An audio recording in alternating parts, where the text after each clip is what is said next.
и той се подготвя да освобождава Божите словеса, той се моли за това и по този начин Словото казва, той освобождава Божите словеса или Божието Слово, така и слушателите е важно, почвата е важна.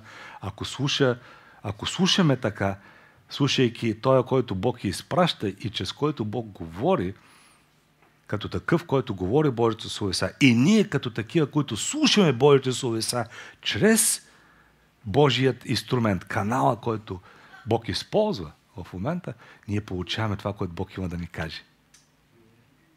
Амин? Но ако, примерно,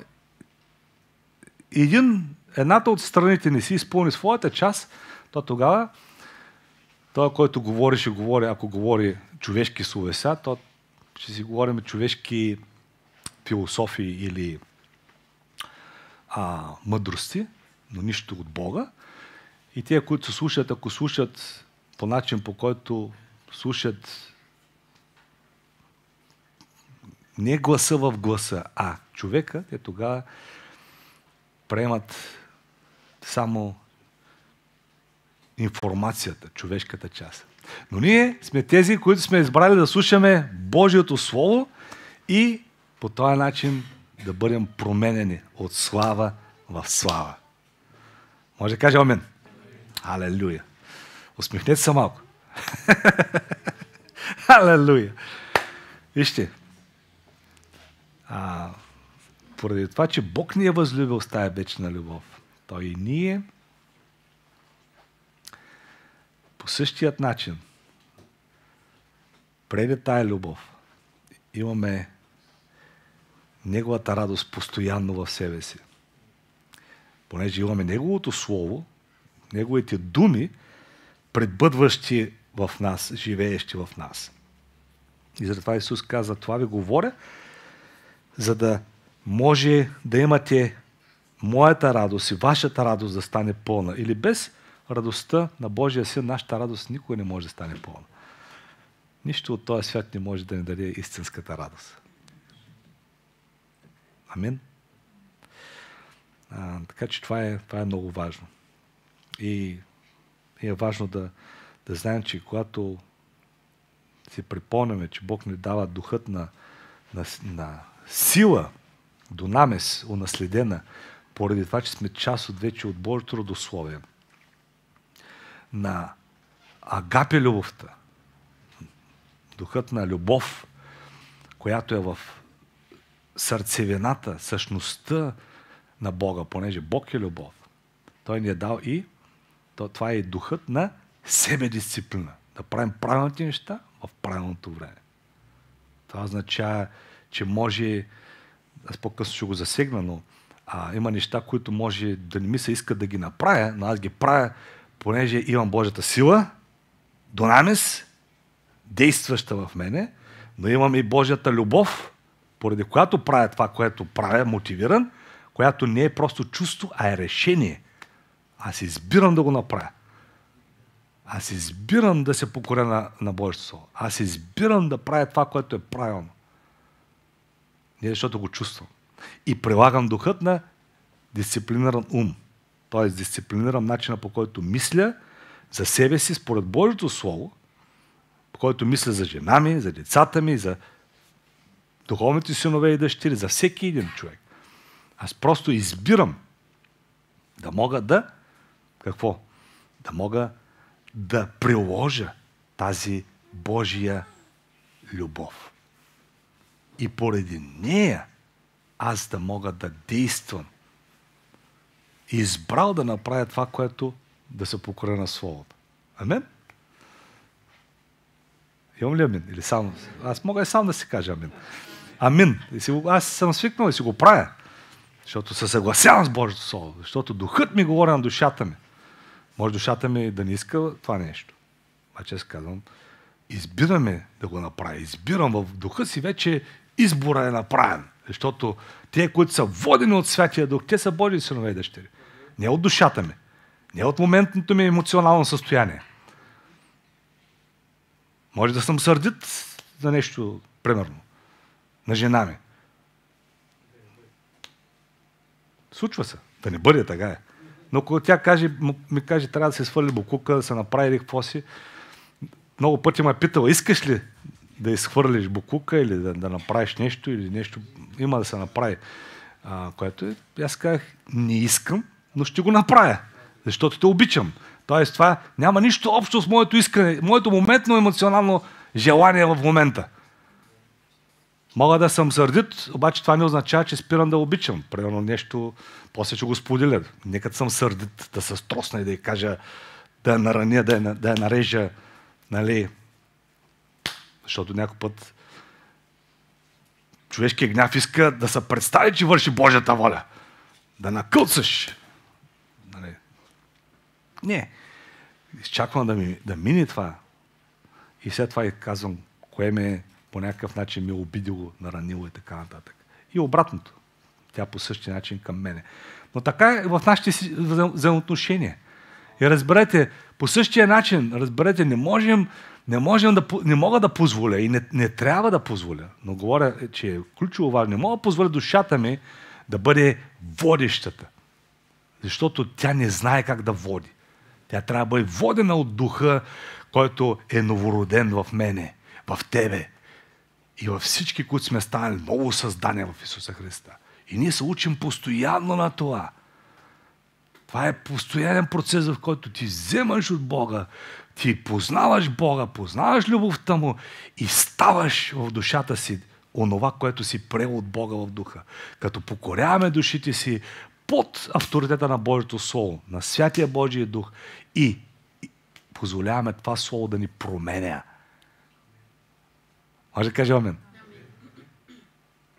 Ние тогава пожелаваме промяната, не защото ми се иска, защото душата ми или... Вижте, има разлика между душата и плътта, падналото естество. Падналото естество нито иска, нито може да се покори на Бога. Нали? Много често християни имат конфликт в себе си, когато се опитват да живеят, да угодят на плътта и на духа. Не можеш да го направиш и не трябва. Бог каза, старото ми естество, старото ти естество, стария Георги е съраснат на кръста. Считай се за мъртъв за греха и за това старо естество, което те е водило към греха, живеело в греха, то се е хранило с греха. То е ставало силно, когато си грешал. То е раснато на кръст.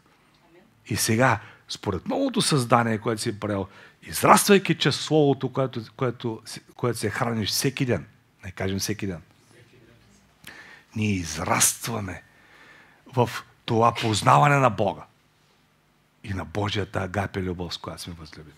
И ние покоряваме душата си, която може и е важно да бъде покорена под истината, която сме приели в нашия дух. Не я питам, искаш или не искаш. Разберете, любовта казва, аз избирам. Мислите ли, че Божия син чувстваше, че трябва да отиде на кръста? И Бог Отец толкова чувстваше, че трябва да изпрати своя син, за да умре за теб, за мен и за всеки един човек. Тогава защо си мислиш, че Бог го интересува как се чувстваш? И много пъти ние издигаме нашите чувства на пиедестал. Чувстваш, че трябва да отидеш на църква. Чувствам, че трябва да хваля Бога. Много пъти не чувствам. Не го чувствам. Но го правя. Защо? Защото съм бил възлюбен с тая любов, когато Бог изпрати своят единороден син. И аз избирам да го хваля. Аз избирам да се моля. Аз избирам да направя това, което е добро за жена ми, за децата ми, за духовния дом. Аз избирам да се покоря на духовния си баща. Аз избирам да изпълня това, което Бог иска от мене. Аз избирам. Това е любовта в действие.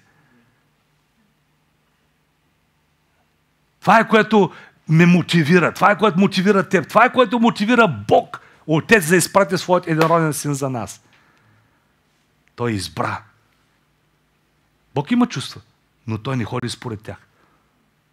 Той ходи според агапи любовта. Разбирате ли защо в момента толкова имаме неуспешни бракове, семейства?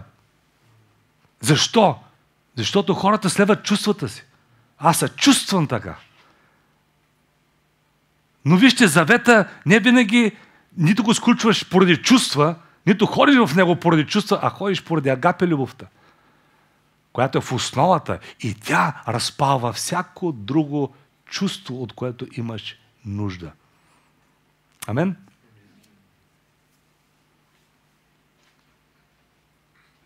Може да кажем амен.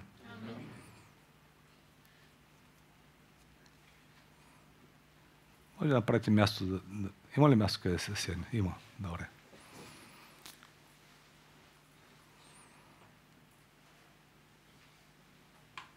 Не е важно, разберете, защото и това е ключово важно. Това е менталитета, който идва в Западна Европа и в Америка и в Западния свят, където идва менталитета, че просто другия трябва да се промени. Другия трябва да се промени. И ако примерно жена ми не иска да се променя, или мъжа ми, съответно, по-лесното е да я сменя. Това е менталитета. И който е влязъл в църквата, вижте, тук не говоря за ситуация, където има разрушаване на завет и липса на ходене в завет. Това е съвсем различна сфера. Аз ви говоря за менталитета. Менталитета е той е менталитет на материалното в света, влиза в църквата. Подмолно. Нали ви сте забелязвали, на Запад отиваме, примерно са се износили на една пералня четките на двигателя, те няма да извикат майстор да смени четките. За тях тая пералня е приключила. Имахме така, отивам от Швейцария, той ще я изхвърля. Перфектна, Електролукс. Викам, как ще я хвърлиш? То за нас беше, ние бяхме с малки деца. Тук взема я. И аз взех. Дойдохме в България, смених и четките. Те се вика, отгледахме си децата с нея. Само за... Дали не бяха 15 лева четки на ел двигателя? Сам си ги смених. Обаче менталитета какъв е? Като не ми работи пералната, сменям я. Като не ми работи телевизора, няма го поправям. Това е менталитета на този начин на мислене в този консуматорски свят. Не ми работи нещо, фърле. Ми представите ли си, ако Бог каза, Адам и Ева се грешиха. Дай, че създадем нови. Дай тук, махай сядат всичките тук. Така ли мисли Бог? Той реши да поправи човека. Той реши да го възстанови. Но вижте, този менталитет влиза в църквата, а той не трябва да влиза. Не можеш да мислиш по този начин. Не можеш да мислиш, ако жена ми не ми пасва, смене. Мъжа ми смене го, бе. И зато имаме църкви в щатите с по 4-5 брака. Проповедници са по 4-5 брака. Нормално. Защо? Защото е станал начин на мислене. Ама Бог така ли мисли за тебе и за мене? Просто начин на мислене влиза. И той започва да определя начина, по който хората започват да действат. Но това не е божествен начин. Или когато Исус дойде, той каза, отначало не е било така. Не кажем, отначало не е било така. Така че Бог идва чрез Словото си и главният реформатор, който е Божия син, идва и казва, в началото не е било така. За която е да област.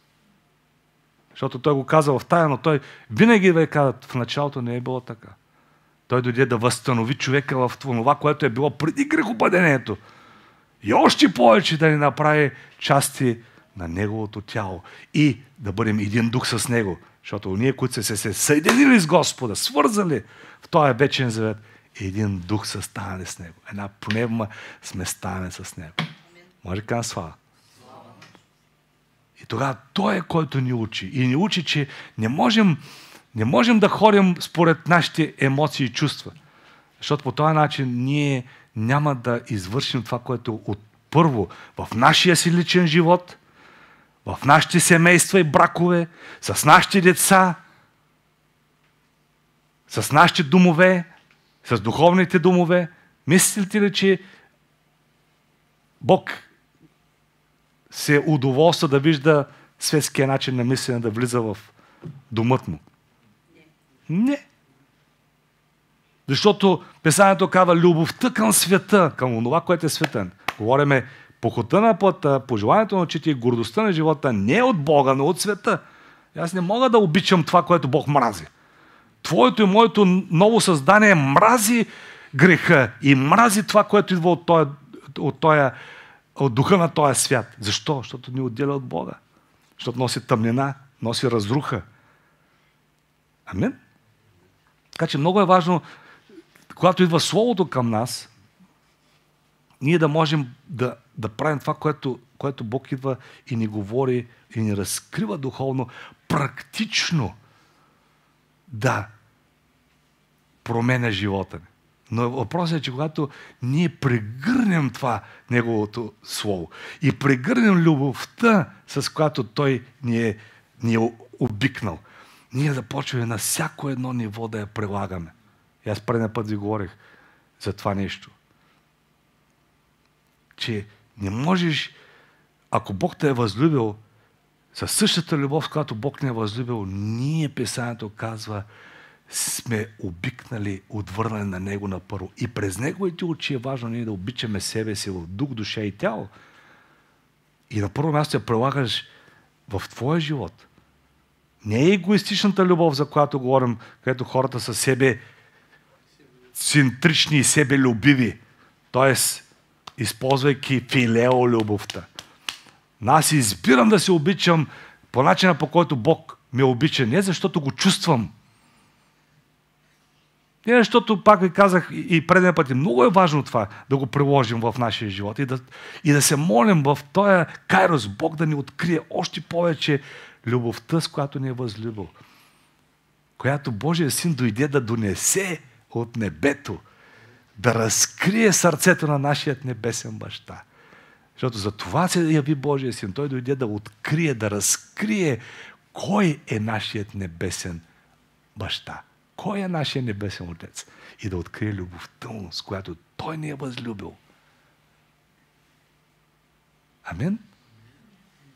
И по същия начин да я приложим на първо място към него.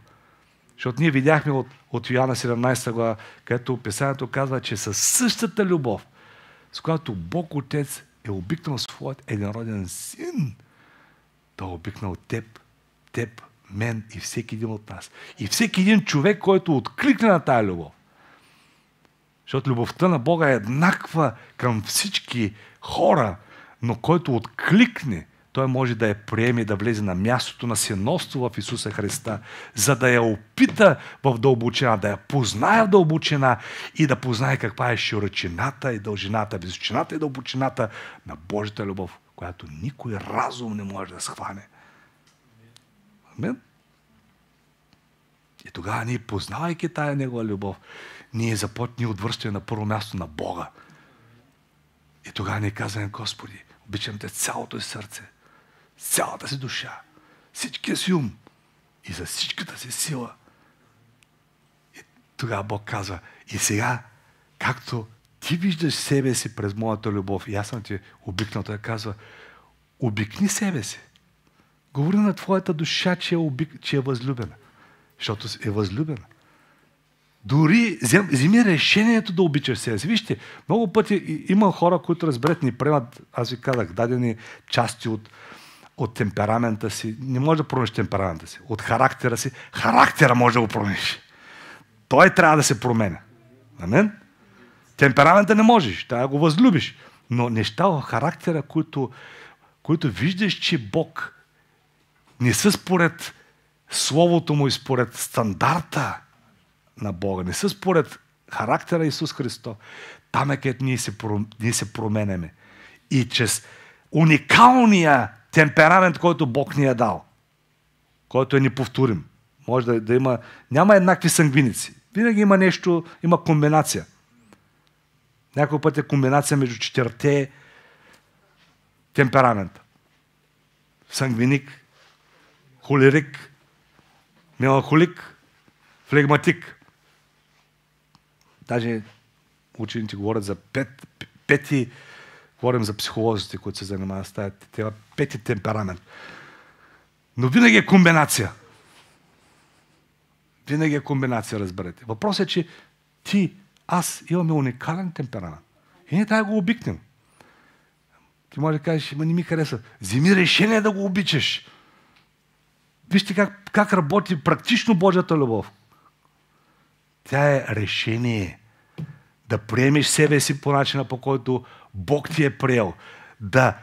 Как ние ще обикнем другите, ако ни приложим тая любов, която Бог ни е дал към Бога на първо място и през тая позиция на възлюбени в Божия Син, обикнати в Божия Син, с тая вечна любов, да я приложим към себе си. Това е Божията любов. Не е себецентричната, не е егоистичната или егоцентричната, нали? Но тя е Божията любов. Не кажем Божията любов. Това е Неговата любов, с която ти е важно да приемеш себе си. И в духа това откровение е, което ти дава мира. Аз не трябва да заслужа. Аз не трябва да работя за нея. Бог ме обича, защото съм Негово дете. Нито мога, нито трябва да се опитвам да я заслужа. И ти го знаеш духа. Обаче в душата ти, там са битките. Там са нараняването от миналото. Там е, където сме били третирани по неправилен начин. Било от наши родители, от близки, от така нататък. Но там Божията любов, Бог казва сега, нека моята любов да закваси, моята любов да достигне всяко кътче на твоята душа. Почни, нека умът ти да бъде пропит с това. Аз съм обикнат. Аз съм обичана като Божия дъщеря. Да може да позволим емоциите, ако има натрупан гняв, т.е. имало отхвърляне, имало е дадена форма на нараняване в душата ни, да позволим Божията любов да дойде там и ние да позволим тя да я прогони този гняв. Ние да позволим тая Негова любов да прогони всеки страх. Словото казва, Неговата любов прогонва всеки страх. Да позволим тя буквално да изцели тая част. И аз, вижте, мога да не го чувствам в дадена сфера. Мога да не чувствам, че трябва да простя на някой, който ме е наранил, който е злоупотребил с мене. Но любовта в мене ме води. Тя ми дава силата да взема решението да му простя. Както Бог е простил на мене. Но моят въпрос е, как ти ще простиш на някой друг, ако първо не простиш на себе си, както Бог те е простил. Защото първото проявление на любовта е свързано с това, че Бог още когато бяхме враждебни нему, Той ни възлюби, обикна ни с тази любов. И изпрати своя син. Не само, че ние заслужавахме наказание. Обратното на изкуплението и на спасението. Но Бог ни възлюби с тая Негова любов и Той изпрати своя син. По същия начин, приемайки Божията любов, на първо място ние приемаме това опрощение, измиването в Божията, в кръвта на Божия син, изчистването, новорождението, в което ние сме зачнати и родени чрез Словото и Духа, за да приемем тази любов, да можем тя да дойде по същия начин, както пребъдваше и живееше в Божият единороден син, тя пребъдва в нас. И тогава тя да стане част от всяка част от нашия дух, душа и тяло. Това означава, че вижте, поради любовта ние сме били родени в Божия син. Поради любовта ние биваме променени, трансформирани в същият образ. Но ако ние не познаем любовта, ние няма да пожелаем промяната, която Бог иска да извърши в нас, показвайки Неговият единороден син. И затова има християни, които спират да се променят. Те са променили до някъде, но спират до там. Те казват, аз съм си такъв, аз съм такава. Но това не е Божието желание за теб и за мен. И вижте, ти и аз не може да промениш човека, ако той не поиска да се промени. Другото е манипулация и контрол. Опитваш се с външни намеси. Нали, аз съм виждал съпруги, които се опитват да променят мъжете си. Ма не може ли така? Той е така, ма как не може? Аз викам, спри да се опиташ да променяш мъжа си. Спри! Ти гледат някакъв път така. Аз казвам, единствената личност, която можеш да промениш и ти е дадена власт да я промениш, е твоята собствена. Променяй се според Божият образ. Приемай Божията любов. Израствай в синовството и покажи зрелостта и тая трансформация в твоя живот. И Божия дух е, който ще даде на съпругата да пожелае тази промяна. Това е много пъти грешка на много съпруги, особено защото са някои повече са по-емоционални, но това е дар от Бога. Те искат, те някой път без да искат натискат. Един мъж, колкото повече го натискаш да се променя, той толкова повече няма да се промени. Защото това не е начинът. Първо не е Божия начин и особено работи, нали говорим, това е генерално за всеки човек, но за мъжете. Ако той не го пожелае. Да. Така и за жените, но има си специфики, които Бог е дал. Какво искам да кажа? По същия начин мъжете, тя жена ми. И аз казвам, ти върши твоята част. Ти порасни в синовството. Ти порасни в любовта на Бога. Ти пожелай промяната, която Бог има за теб. Кажи за теб. Кажи човека до себе си. За теб. За теб. За теб. Само кажи за мен. Това е за мен. Разбери. Всеки един трябва да гледа на себе си. И аз имам нужда чрез любовта на Бога, чрез която Бог изпрати своя син, не защото го чувстваше, а защото взе решението според неговото естество и е праведно, и е правилното. Защото той праведно воюва за нас и праведно ни спечели обратно. Той изпрати сина си.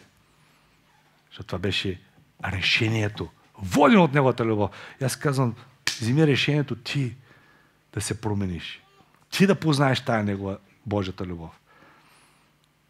И да пожелаеш да се промениш в образа на Божия син. Според неговата сила.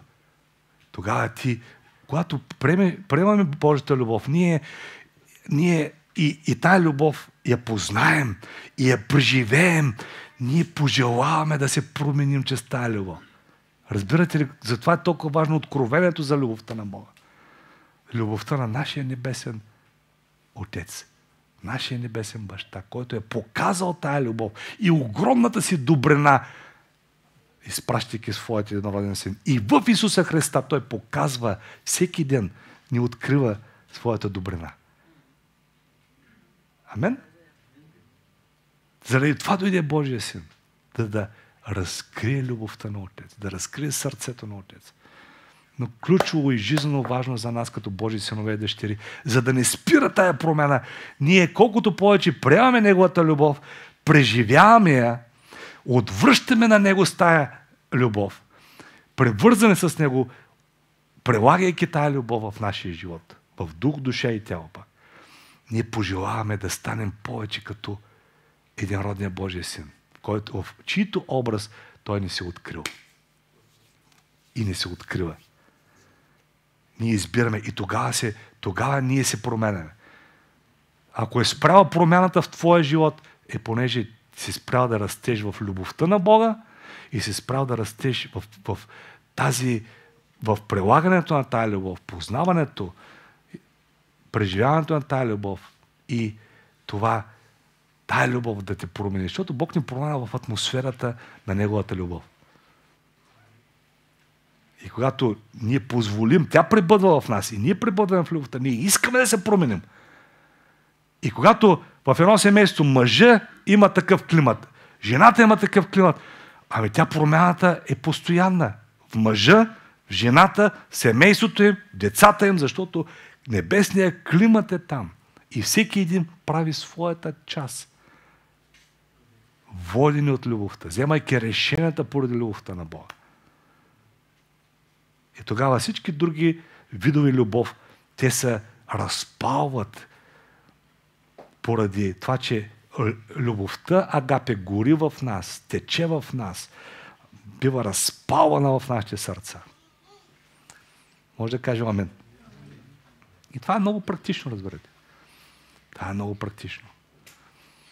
Затова ви казвам, че Божията любов е откровението, в което Бог копнее ние да растем. И откровението за Божията любов променя, води до трайна промяна в нас, до трайно изцеление на душата ни, на тялото ни. И аз преден път ви казах за това, че ние стигнахме до стиха, в който, пасажа, в който Исус казва: Отче, ти си възлюбил тях, както си възлюбил мене. И после в пасажа той казва: а ти си ме възлюбил преди създанието на света. Или Бог не е възлюбил с тая любов още преди да е съществувал каквото е да е, понеже Бог е извън времето. Но вижте, Бог ни е видял, познал и ни е дал образа, който Той иска да ни даде.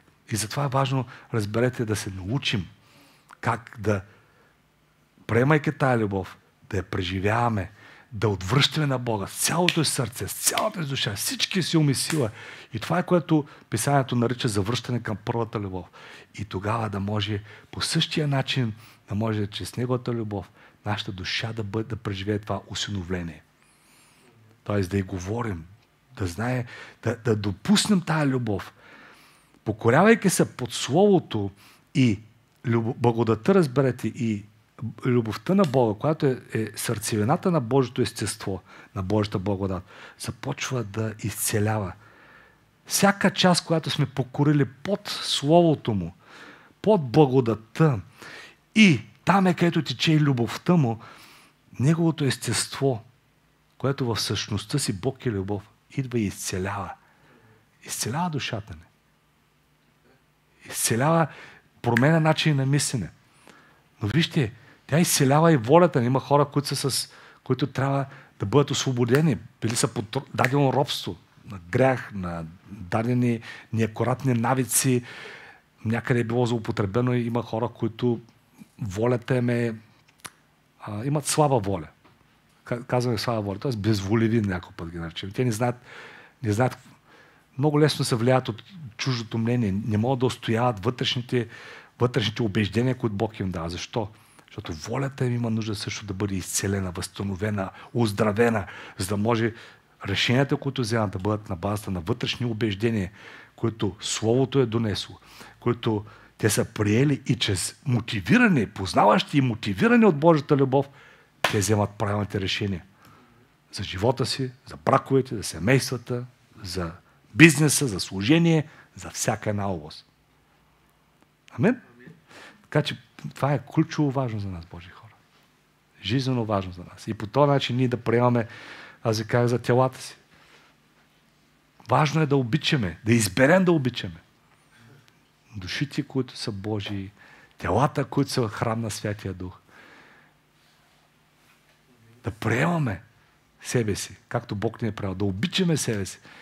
И буквално тогава всяко напрежение, как изглеждаш отвън, как да приема света, няма значение. Защото знаеш, че ти си възлюбен с тая вечна любов.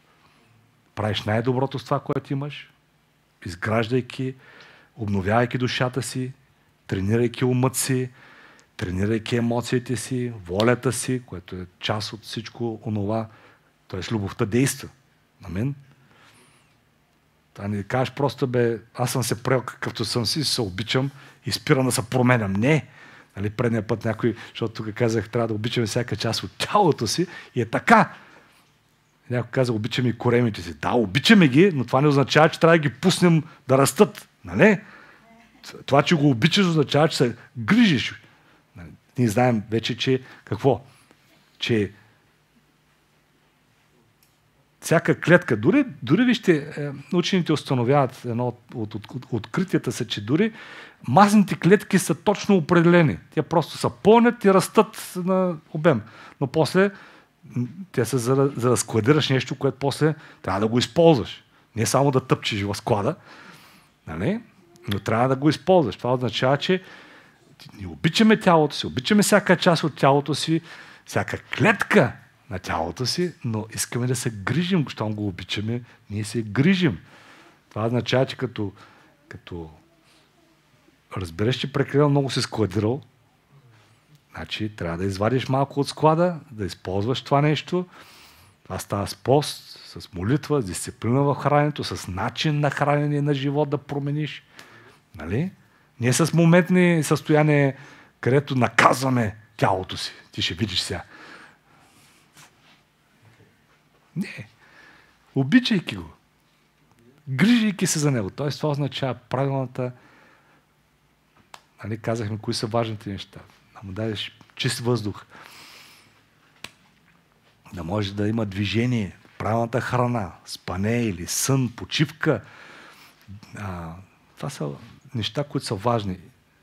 Когато обичаш, ти правиш онова, което е правилно. Хранейки се духовно за твоя дух, за твоята душа и за твоето тяло. И така ти го правиш после за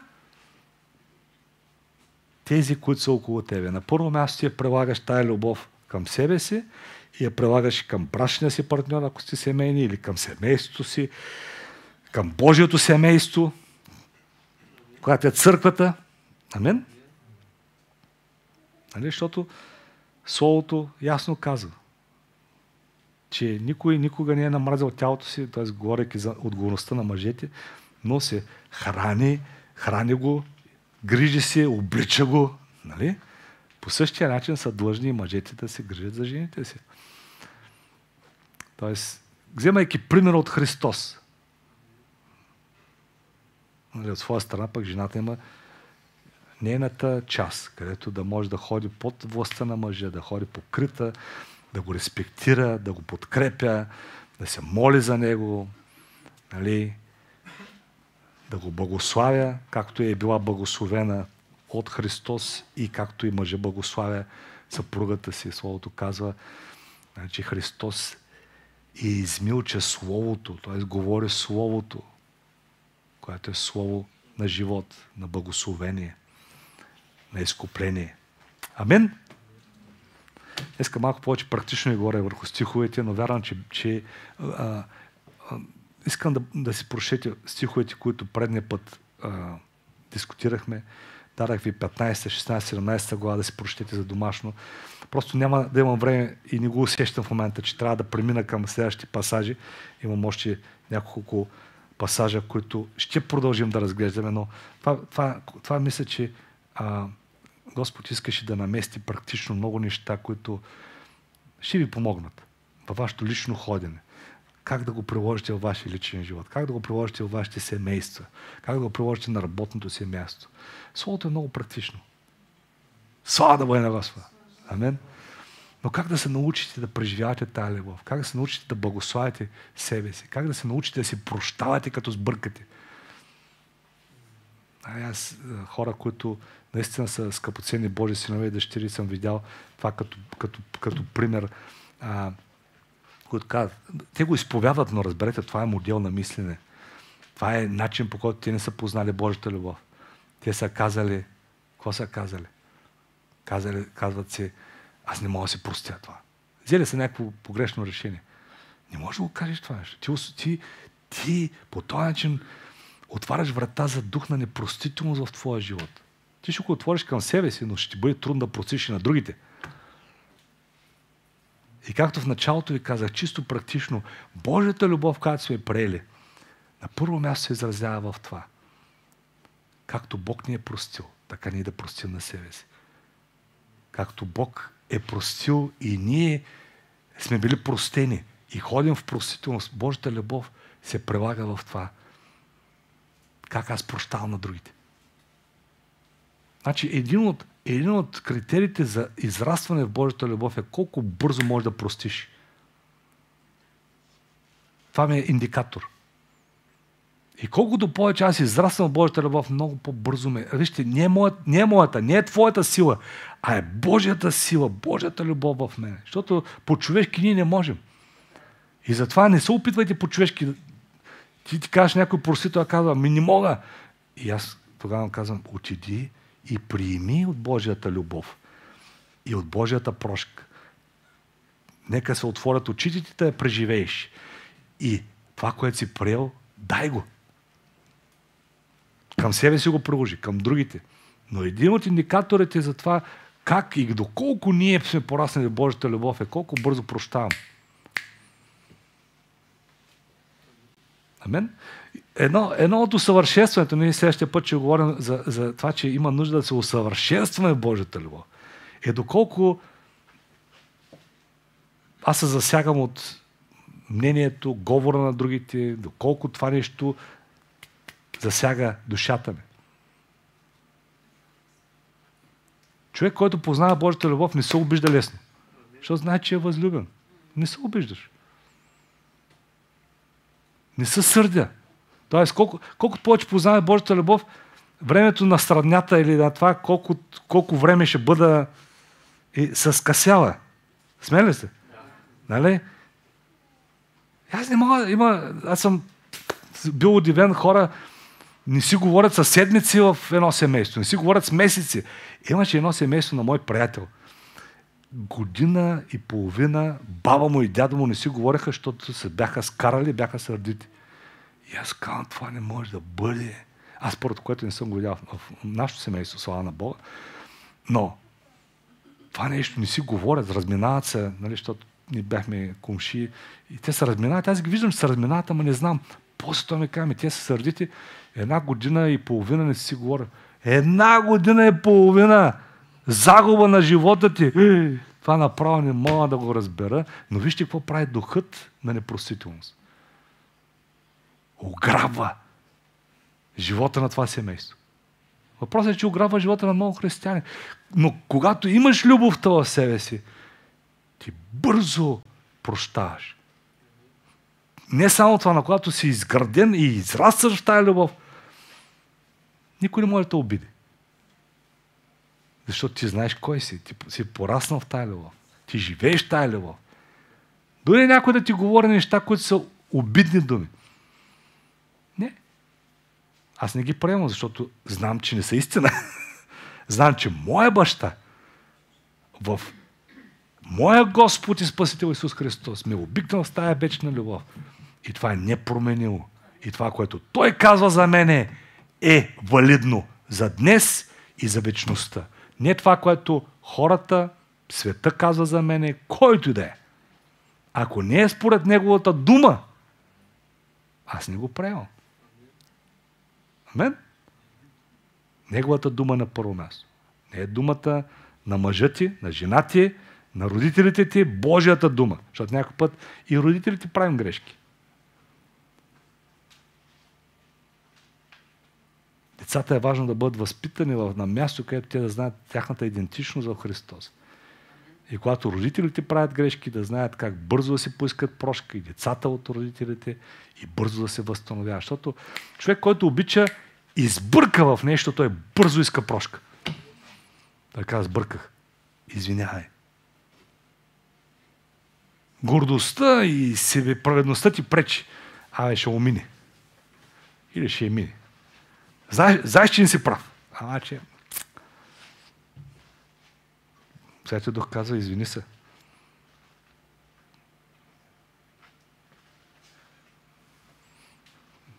Ще му мине, бе, Господи. Сега, аз ще се извинявам. Бог казва, ако обичаш, бързо ще се смириш. Ще вземеш позицията, която съм ти дал в Христос. И ти си поискаш прошка. И като си поискаш прошка, промени този начин на мислене, промени този начин на поведение, промени този начин на говор, промени себе си, поискай промяната. Много важно, вижте, в дадени сфери, където имаме нужда от промяна, да кажем, Господи, промени ме, поискай я, промени ме. Ако има сфери, където Божията чрез Божията любов и Святия Дух ти показва сфери, които не са според Божият модел, поискай тая промяна. Отгоре. Амин? Поискай я. Започни да изучаваш Словото в тая сфера. Започни да го прилагаш и ще видиш Божията любов как действа. Амин? Много сфери Бог не ги променя, защото ние не искаме от Бога да бъдат променени.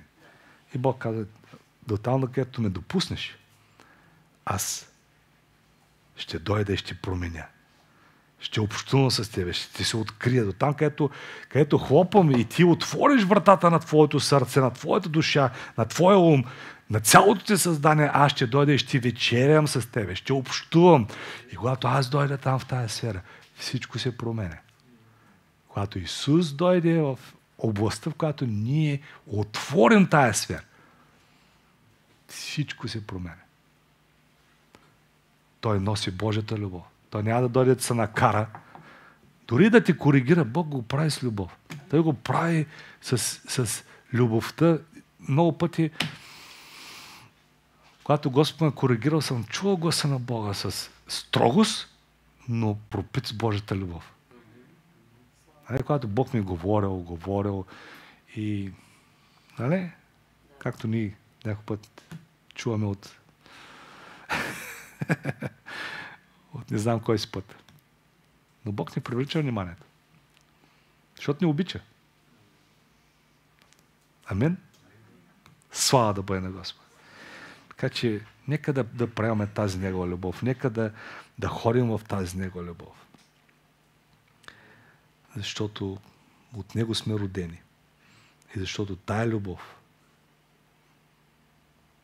е която пребъдва в нас. И както прочетахме от 1 Йоанна 3 глава, от 1 стих, Писанието казва, вижте каква любов е дал нам Отец, нашият небесен баща, да се наречем Божии чада. А такива и сме. Или това е реалност. Затова светът не познава нас, защото Него не позна. Възлюбени. Сега сме Божии чада. Или ние сме в процес на трансформация. И още не е станало явно какво ще станем. Или все още ние стъпка по стъпка преживяваме тая метаморфоза. Но знаем, че когато стане явно, т.е. промяната, която Бог извършва, ние ще бъдем подобни Нему. Или ние ще преживеем в пълнота тая трансформация. Защото ще го видим както е. В пълнота. И всеки, който има тая надежда на Него, очиства себе си, както Той е чист. Амин. Слава да бъде на Господа. Добре, нека се изправим. Това е което...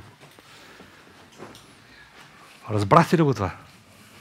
Ще практикуваме ли това,